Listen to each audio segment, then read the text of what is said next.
7h44. Repita. 7h44. Anchieta Filho. Joseval Peixoto, vamos voltar a falar desta polêmica envolvendo aí o encontro do ministro da Justiça José Eduardo Martins Cardoso com o advogado da empreiteira Odebrecht sobre essa questão do Petrolão. Houve uma grande polêmica, o jornal O Globo noticiou, o ex-presidente do Supremo Tribunal Federal, Joaquim Barbosa, escreveu em seu Twitter que é um absurdo, a presidente deveria demitir o ministro. Aí depois também o juiz Sérgio Moro disse que seria intolerável esse tipo de encontro. E ontem falou o ministro José Eduardo Cardoso. Vamos ouvir um trecho onde ele fala que não é advogado, não é membro de quadrilha? Em nenhum momento tocou-se na possibilidade do governo ajudar a libertação de presos. Em nenhum momento tocou-se em uma avaliação judicial minha do que poderia acontecer no futuro, de que pessoas poderiam estar envolvidas numa delação premiada da qual não tenho ciência, porque está sob a guarda e responsabilidade do Ministério Público Federal. Em nenhum momento. Está registrado em ata. Não aceito a criminalização de advogados. Não só porque sou advogado, mas como ministro da Justiça e alguém que defende o Estado de Direito, não é possível que se criminalize advogados. As autoridades têm sim que receber advogados. Se um advogado fizer uma proposta indevida, tome as medidas penais cabíveis. Nenhum advogado me pediu, nenhum.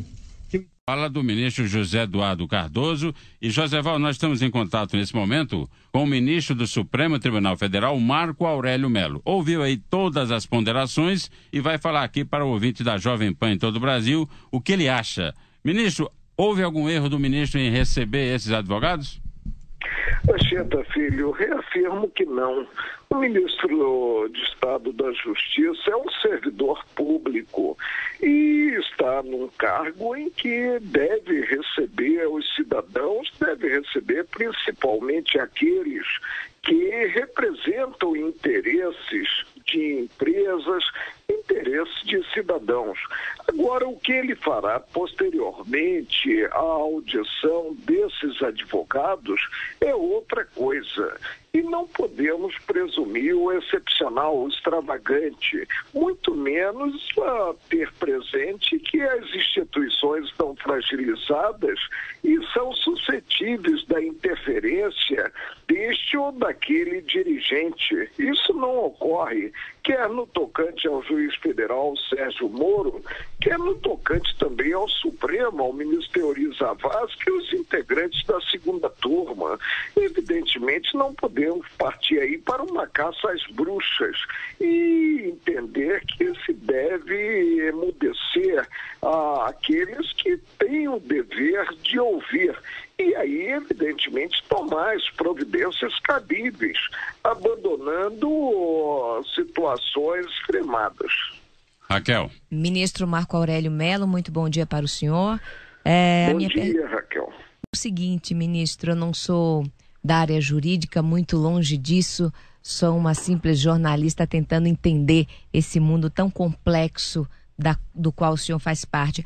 Minha pergunta é o seguinte: convém que um ministro da Justiça, que é um agente político, né, de indicação política, que é chefe da Polícia Federal, receba às escuras, sem agendamento, advogados de empreiteiras investigadas pela Polícia Federal, num caso que envolve também diretamente ou indiretamente o governo federal. Esses advogados, eles não poderiam ter procurado primeiramente o juiz do caso, se eles tinham queixas a respeito do caso, eles não deveriam ter procurado primeiramente o juiz do caso, que é o juiz Sérgio Moro, ministro? Poderiam procurar, como eles têm peticionado junto ao juiz Sérgio Moro. Agora, nada impede que os advogados se dirijam àquele que você disse muito bem, capitaneia aí a Polícia Federal e reclame deste ou daquele procedimento. Agora, claro que o agente político, o agente público, ele ouve e toma a diretriz que ele entende cabível na espécie, evidentemente honrando o cargo. Agora, o que nós não podemos é presumir o excepcional. se cabe alguma presunção, é a presunção de um procedimento legítimo, um procedimento de acordo com as regras estabelecidas em um Estado democrático de direito. Agora, concordo plenamente com você. A publicidade é a tônica da administração pública, é um dos princípios da administração pública e é ela justamente que conduz a eficiência dos atos ao resultado em si almejado pela sociedade em geral. O que nós não podemos, vou repetir mais uma vez, é presumir o excepcional ou extravagante.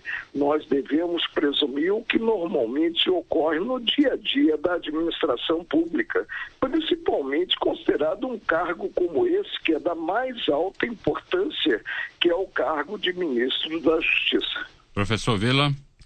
Bom dia, ministro Marco Aurélio. Assistindo uma entrevista do senhor na TV já recentemente, o senhor disse, eu estou tentando ser fiel às palavras do senhor, né? Os corruptos subestimam as instituições, o senhor disse, né? E o senhor disse também, abre aspas, a quadra do PT deveria ter conhecimento. Então, deixa eu só perguntar para o senhor sobre essas duas questões. Primeiro, pelo que nós sabemos até hoje, pela informação dada pela imprensa, na Operação Lava Jato, multas do processo do Mensalão foram pagas com dinheiro do Petrolão, né? E uma outra questão, o senhor durante o julgamento, eu me lembro do Mensalão, eu assisti todo o julgamento e o senhor teve um papel importante, o senhor foi inclusive o único que cumpriu o horário, que chegou no horário em todas as sessões do julgamento. E não me canso de chegar a 10 minutos antes do início da sessão, ou da hora que deveria ser o início da sessão, mas infelizmente não há pontualidade nem mesmo no Supremo, esquecendo o Supremo que o exemplo vem de cima. É verdade. E eu ficava sempre atento vendo a hora que o senhor estava chegando e tal.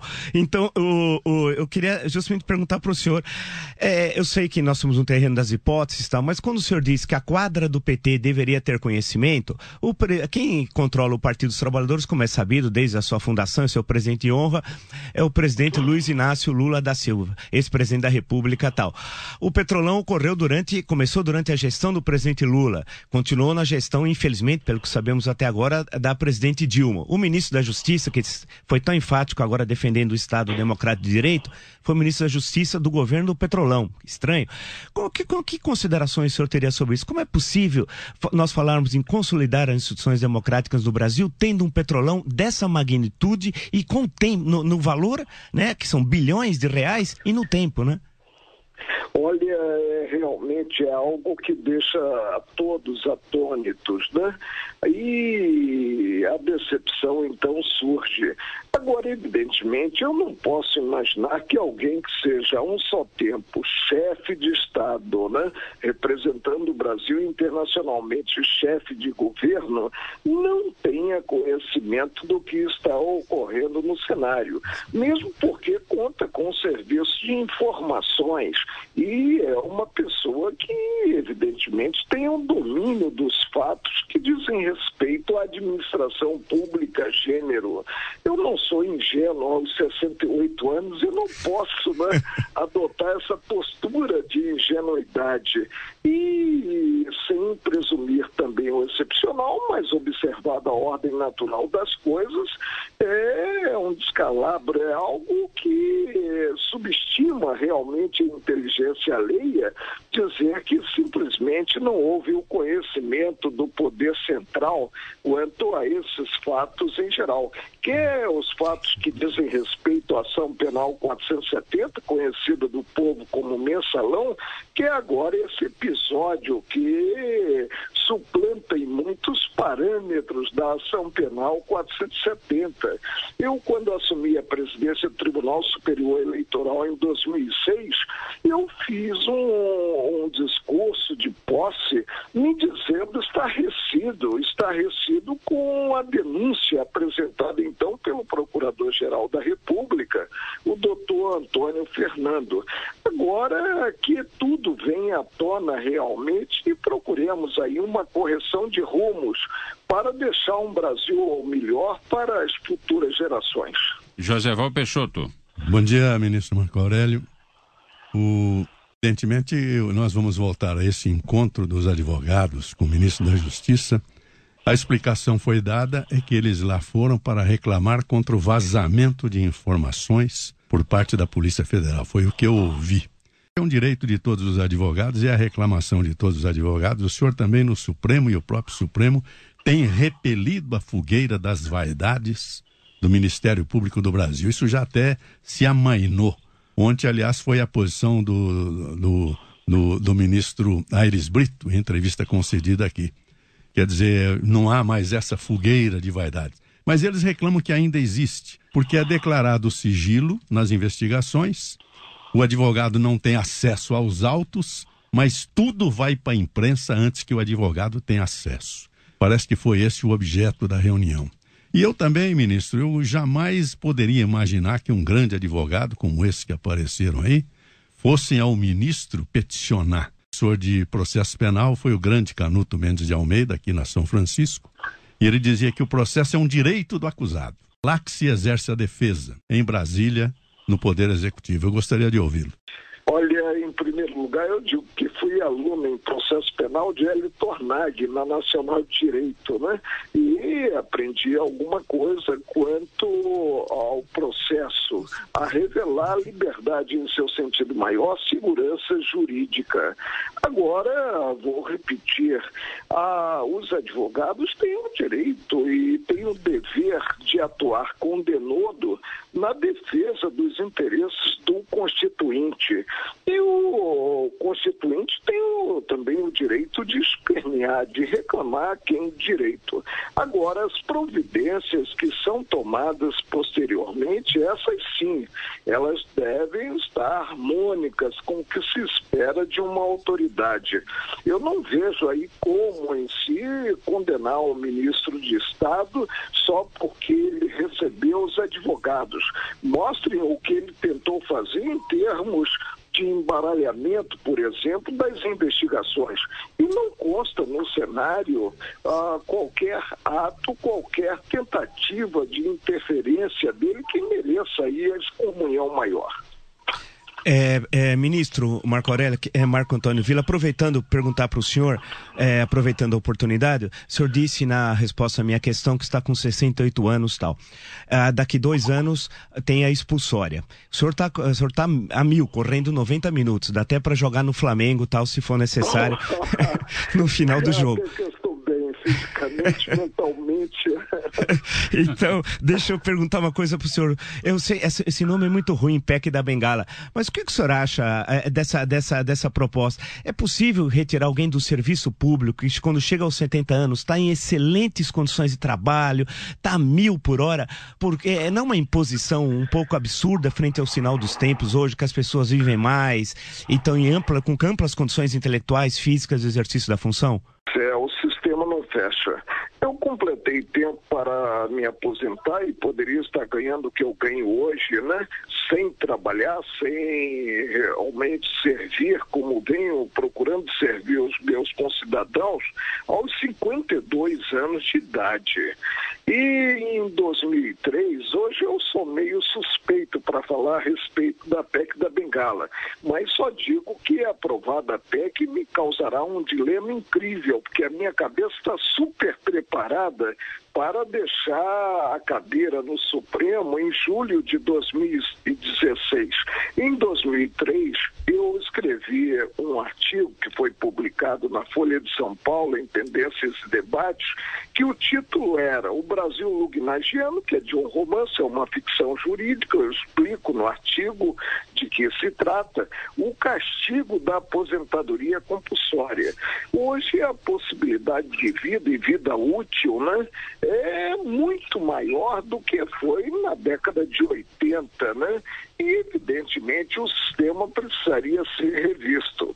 Mas eu e a minha mulher, que é colega de turma na faculdade, é minha colega também no ofício de julgar, nós estamos esperando os 70 anos para aí sim deixarmos a judicatura.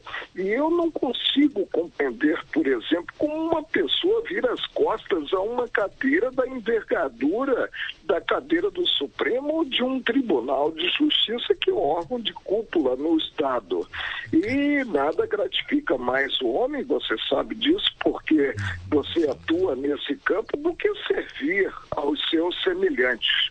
É algo que precisa realmente ser revisto em relação aos servidores em geral, não apenas no tocante aos integrantes dos tribunais superiores. Aliás, a PEC que está na Câmara, já foi aprovada pelo Senado da República, ela versa a eficácia imediata quanto aos integrantes dos tribunais superiores e remete à regulamentação da lei à problemática dos servidores em geral. Ministro Marco Aurélio Mello, muito obrigado. Lembrando que a gente acabou se estendendo um pouco mais devido à importância do tema. E claro, é gostoso a gente ouvir o ministro Marco Aurélio Mello. É gostoso a gente ouvir, receber essa aula de conhecimento do ministro do Supremo Tribunal Federal, Marco Aurélio Mello. Bom dia para o senhor, ministro. Bom dia, uma satisfação muito grande falar com esse time excepcional da Jovem Pan. Obrigada, ministro.